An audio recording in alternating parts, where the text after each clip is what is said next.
በ2004 ዓ.ም ምስረታውን ያደረገው የኢትዮጵያ ሆስፒታሎች ጥምረት ለጥራት መርሃ ግብር የጤና ተቋማት ጥራት ያለው የሕክምና አገልግሎትን ተደራሽ ያደርጉ ዘንድ አስቻይ ሁኔታዎችን ፈጥሯል። ለዚህ ማሳያነትም የጥምረቱ አካል የሆነው የደሴ አጠቃላይ ስፔሻላይዝድ ሆስፒታል በጸጥታ ምክንያት ከደረሰበት ውድመት አገግሞ ዛሬ ከፍተኛ አፈጻጸም ካስመዘገቡም የጤና ተቋማት በቀዳሚነት መስፈር መቻሉ ነው። ደሴ ሆስፒታል ደግሞ ሁላችሁም ብታስታውሱት ከ4 ዓመት በፊት 100% በሚባል ደረጃ ይወደመ ነበር።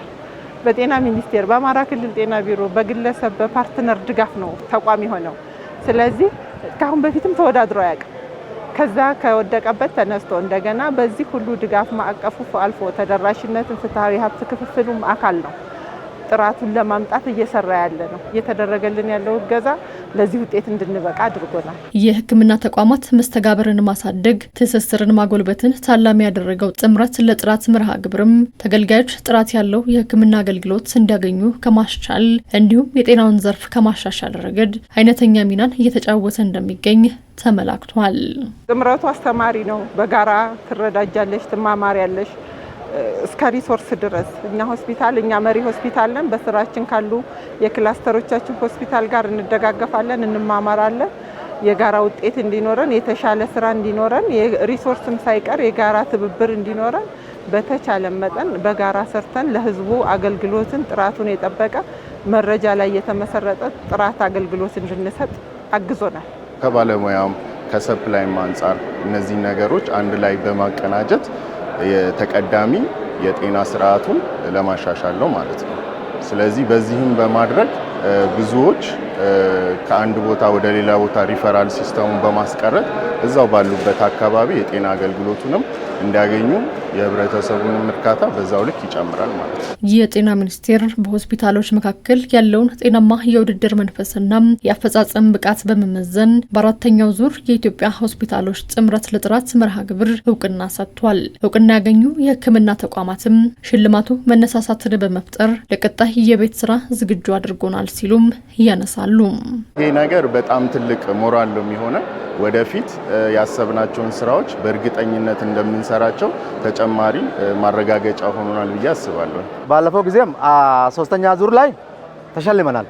3ኛ ዙር ላይ በመሸለማችን ለዚህ በአራተኛ ዙር ደግሞ እንዲሸለም ያረጋን ኢኒሼት አረጋን ማለት ነው።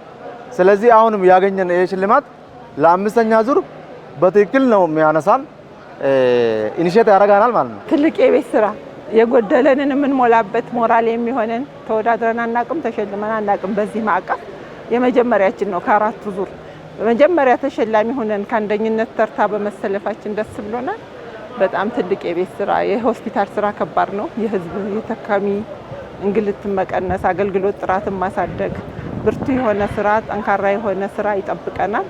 ሞራል ሆኖን እንሰራለን የሚል እምነት አለን። የጤና ሚኒስቴር ጥምረት ለጥራት በሚል ማዕቀፍ የጤናውን ዘርፍ ማሻሻልን ታላሚ ያደረጉ ስራዎችን ሲሰራ መቆየቱን በማንሳት ከዚህም መካከል የሀገር አቀፍ የኦክስጅን ማምረት አቅምን ለማሳደግ በተሰራው ስራም 64 የኦክስጅን ማምረቻ ተቋማትን መገንባት መቻሉንም አስታውቋል። የኦክስጅን አምራች ብንመለከት ለ70 ዓመት ያህል አንድ ብቻ ነበር ኢትዮጵያ የነበራት፣ ብዙዎቻችን የምናስታውሰው ማለት ነው። ኮቪድ ላይ ሲመጣ ከግሉ ጋር አብረን ያለን የነበረን 3 የኦክስጅን ፕላንት ዛሬ ላይ 65 የሚሆኑ ከ64 በትክክል አሁን ፕላንት ተደርጓል። በመንግስትና በአጋር ድርጅቶች ትብብር ከ3 64 ምንም ማስተያየት የሚቻል ራሱ አይደል። ለ70 ዓመት በአንድ ተቋም ላይ ሆነን ሲሊንደር እየጎተትን የነበረውን ጫና ሁላችንም እናውቃለን። በቀጣይም 5ኛው ዙር የኢትዮጵያ ሆስፒታሎች ጥምረት ለጥራት መርሃ ግብር በይፋ የተጀመረ ሲሆን ይህም ለተቋማቱ ከፍተኛ ቤት ስራን የሚሰጥ መሆኑን በመገንዘብም በሙሉ አቅም ለለውጥ እንዲሰሩም ተጠይቋል።